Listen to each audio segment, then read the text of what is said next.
Hello everyone, my name is Govinda and today I'm going to be going over some of my favourite short books that I would recommend, and most of these you can finish in a day. I'm going to be going over these books from shortest to longest. I haven't capped it at a word count, but what I've done is said, can you honestly read this in one day or one sitting? And all of these I believe you can, so let's get into it. The first one is We Should All Be Feminist by Chimamanda Ngozi Adichie. I have spoken about this book before. I have spoken about this author before.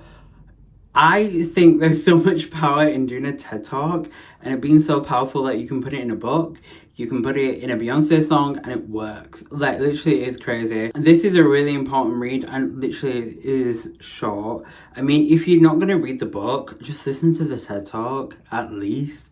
You should be doing that because Chimamanda Ngozi Adichie is one of my favourite authors and she genuinely never misses, so first one. Okay, so the next book is The Yellow Wallpaper by Charlotte Perkins Gilman. So I can't remember where I got this recommendation from, but I read this back in 2019. I was on a train and I read this.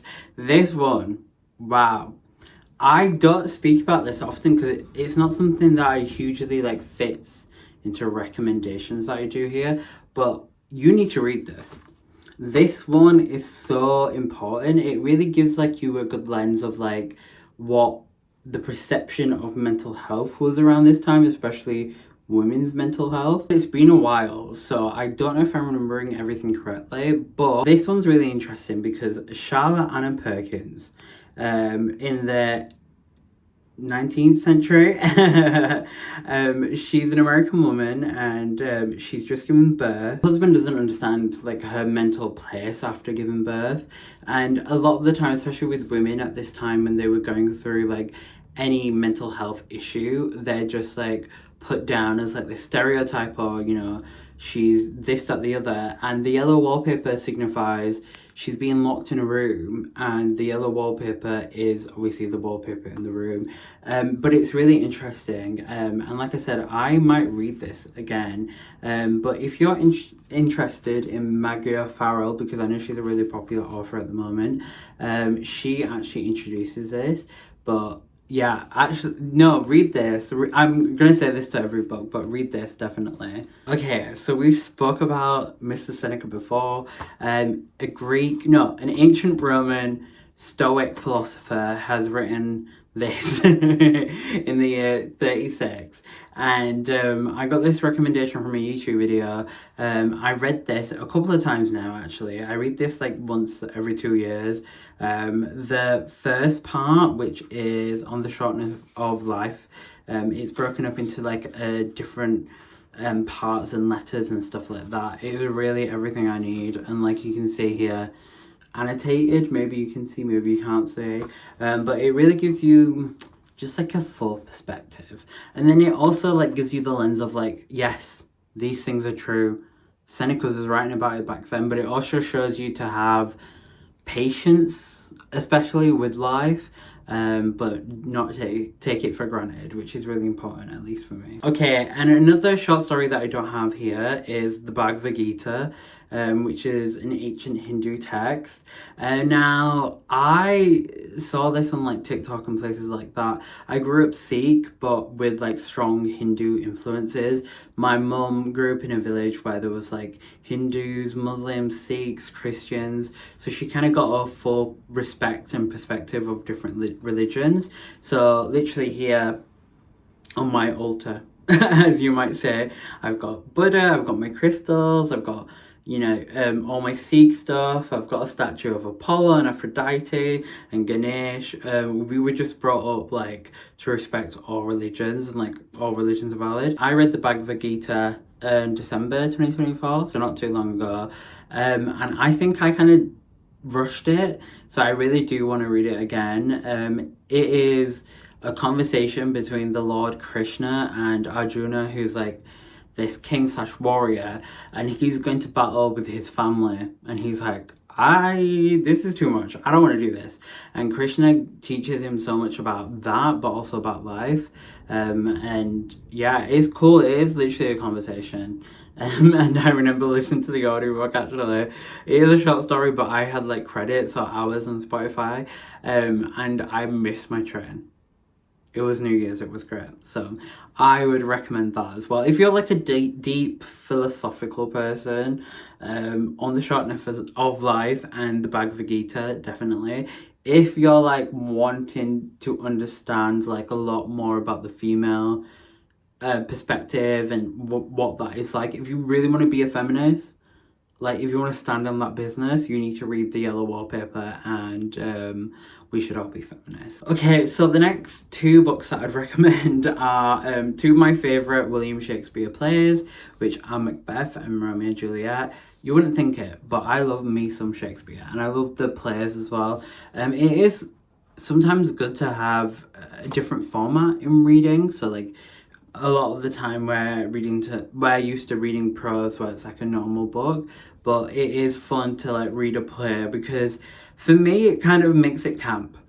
Because I'm like, oh, this isn't a story, this is a production, do you know what I mean? So that's really interesting. I just think these are like very old tropes that are like in everything that we digest in media, but this is kind of like not the original, but like kind of when it's really well done. So I would recommend these two. And then if anyone did English GCSE at the same time as me, they'll know this book.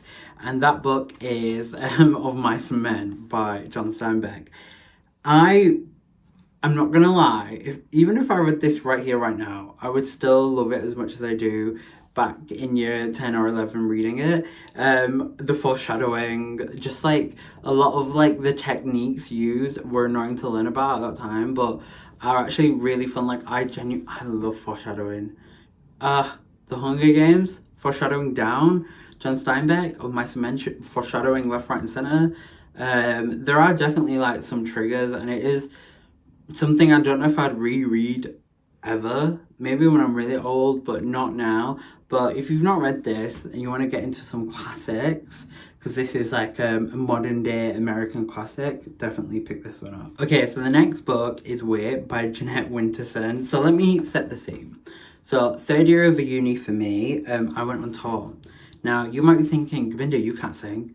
Well, it wasn't that kind of a tour. The tour was all the sports societies would go to like this place or that place to like play sports over there and then come back. I didn't concern myself with any of that. I went to Croatia to drink. And that was me. But I took this with me, which is crazy that I took a book there, but I took a book. And then we got to Croatia on bus. We had a 36-hour bus. On the way back, it was 36. I will say something. On the way back, it was definitely worse than on the way there. I was hungover, and on the way there, we had the anticipation of getting there. On the way back, we were like, I was, at least me, I was like, I'm out of here. But I went to sleep in Croatia, woke up in Italy, and we were like driving across like the countryside, right? And yeah, I was in my feels hungover at that point. Pick up this book.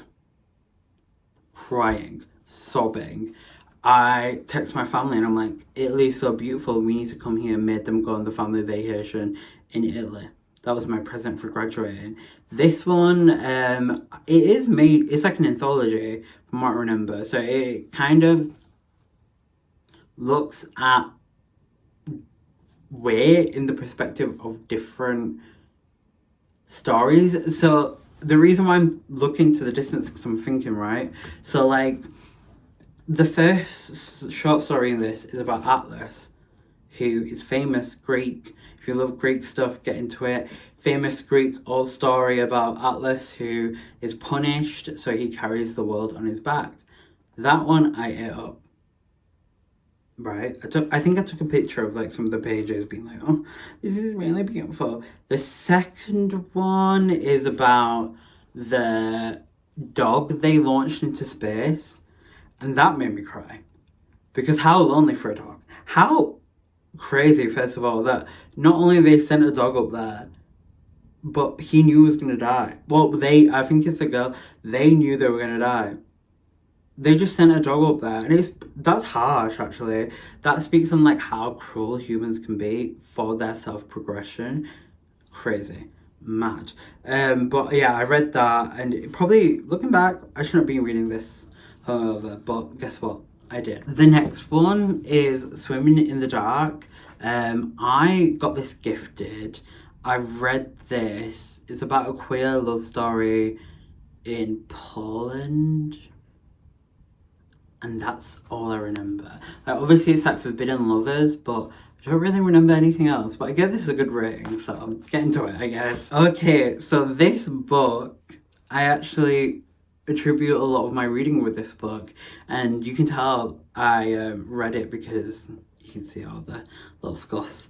But that one's The Catcher in the Rye by J.D. Salinger. I literally read this because I saw a video of someone say that John Lennon's killer was found with a copy of this, and I was like, what is in this book that made this man kill someone? Okay, so for me, this book actually I reference it every other month, and the reason why I reference it every other month is because I have a theory based on this. So if someone's like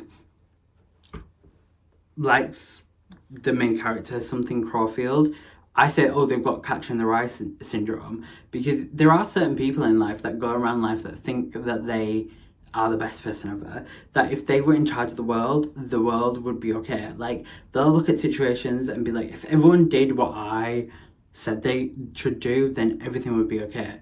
Obviously, anyone of sound mind knows that's probably not true. And when I see people who are saying that in my life, I'm like, that is definitely not true. Because this book is interesting because the main character is like saying, oh, if we did it like I wanted it to be done, if, you know, everyone just did what I wanted to do, then it would be perfect. But this character is such a flawed person, such a bad person, and is constantly making mistakes and walking around here like everyone should believe who he is. Like, everyone should listen to who he is. It's crazy. And so yeah, probably my most referenced book that I talk about. I think I was speaking to my friends the other day, and I brought this book up. I was like, and I read someone down as well, a mutual friend of ours, actually, an old friend. But yeah, I reference this a lot, and yeah, if it wasn't for this, I wouldn't be talking about books. So yeah. So the last one is probably one of my favourites on this list, and that's My Sister, the Serial Killer. Now, I got this suggested on a YouTube video with Books with Lala. I used to watch her heavy back in the day. And she's a big thriller reader, and I was trying to get there, and I got there. So this one, like I said, is a short story. The reason why it looks so big is because I got the hardcover version of it, so the text is really big. And fun fact, I used to put post-its in my book as bookmarks, and I just found one, so that's fun. But this one's really interesting. I love this book. Actually, I just realised. So, two sisters, and every other chapter is, one's always a flashback and one's always like this real world. So one sister is the serial killer. One sister is squeaky clean.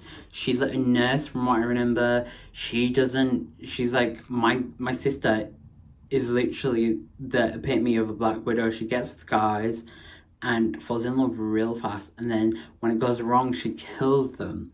So this sister is like, let me stay away from this situation. But then when the other sister, the serial killer's attentions turn on the squeaky clean sister and the crush that she has, it gets really messy. And what I love about this is it is such because it is a short book, it only deals with literally like maybe 3 characters. So the sisters 2, and then the crush 1, and that's it. And in the throwback, sometimes it talks about what led this dynamic with their dad growing up. If you're not sold by what I told you, I genuinely don't know what to say, because I think all of that alone is enough. And on the back it has a quote, let's have a look. When blood is thicker and more difficult to get out of the carpet than water. even the title, My Sister's a Serial Killer, it is literally only, let's have a look. Let's have a look. How many pages are we looking at? How many pages are we looking at? 221. You can do this. You can read this. It's actually the bare minimum that you could do. So do it. So yeah, 226 pages, you've got it. Just read it. This, let me have a look.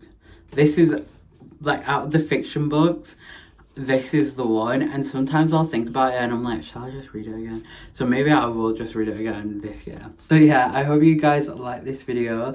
Hope you got some recommendations. I mean, it's quite early in the year. People are reading kind of longer books. And then, at least for me, when it gets to the end of the year, I might pick up a short book here and there. But those books, you got some good ones in there. And it's quite layered and it's quite spread out in what the reading taste can be. So I hope you enjoyed this video. As always, please do like, comment and subscribe, but for now, bye.